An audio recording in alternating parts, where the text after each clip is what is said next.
We grabbed some things that looked good, that will look good in different parts of the yard. This geranium with the two colors, the purple petunia, pink and white mixture, we'll split that up, and the African daisy. I'm used to seeing the African daisies and Shasta daisies, but this purple is really different. I'm really not a purple type guy, but look at the petals on this along the edges with the lighter. I would say like it's a medium between pink and purple, but we have some different places in the yard to tuck these in.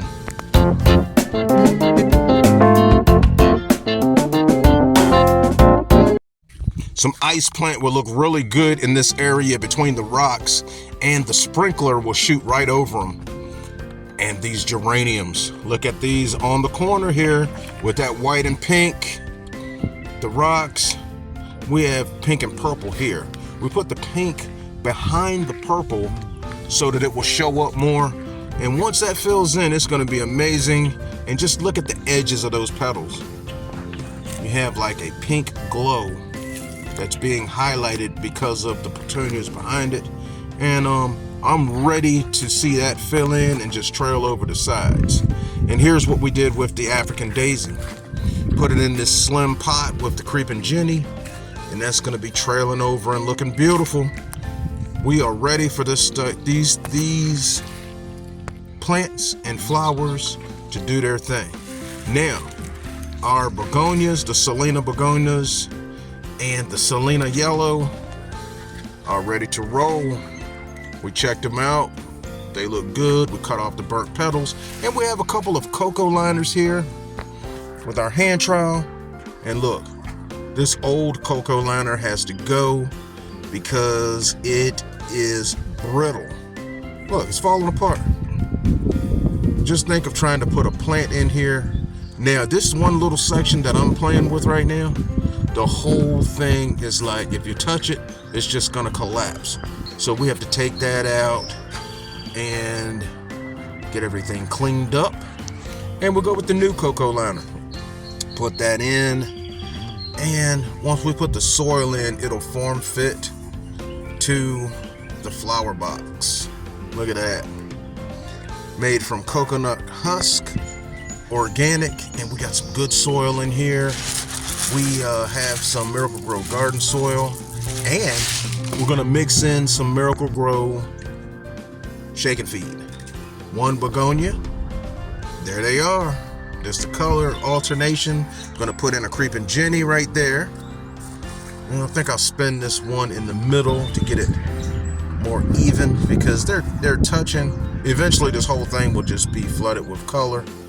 Now, if I could just get them evened out and get this drip system put in, this flower box will be finished and it's looking good.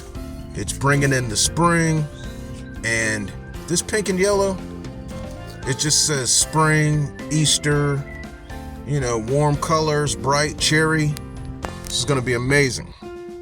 We have our creeping Jenny hanging over the front. This is going to be fantastic. Now this pink and white is what we had last time, and we went with the pink because it is really close to the color of the camellias that she has in the yards, and this was a nice blend contrast too.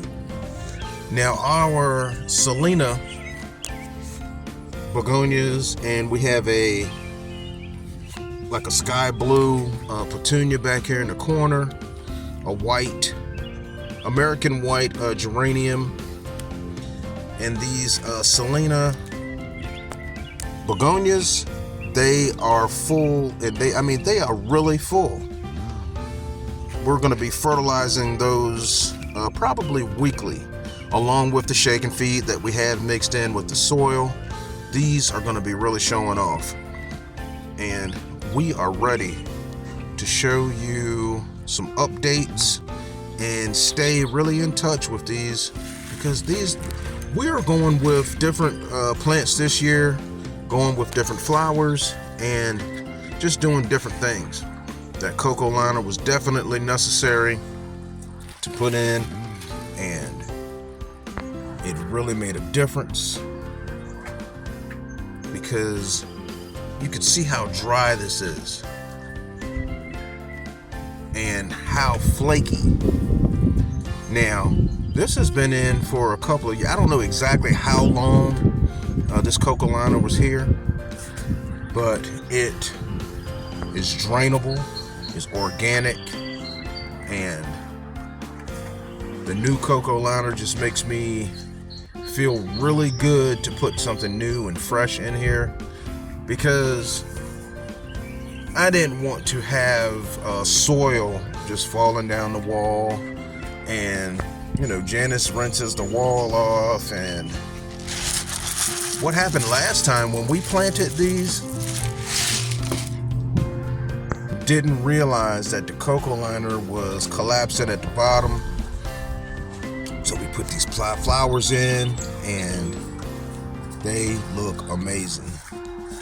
The lime green Creeping Jenny just offsets the colors, and it brings a subtleness to the brightness. Then you have the big leaves, and they're there, and they're solid, they're dark green. It really brings the colors out.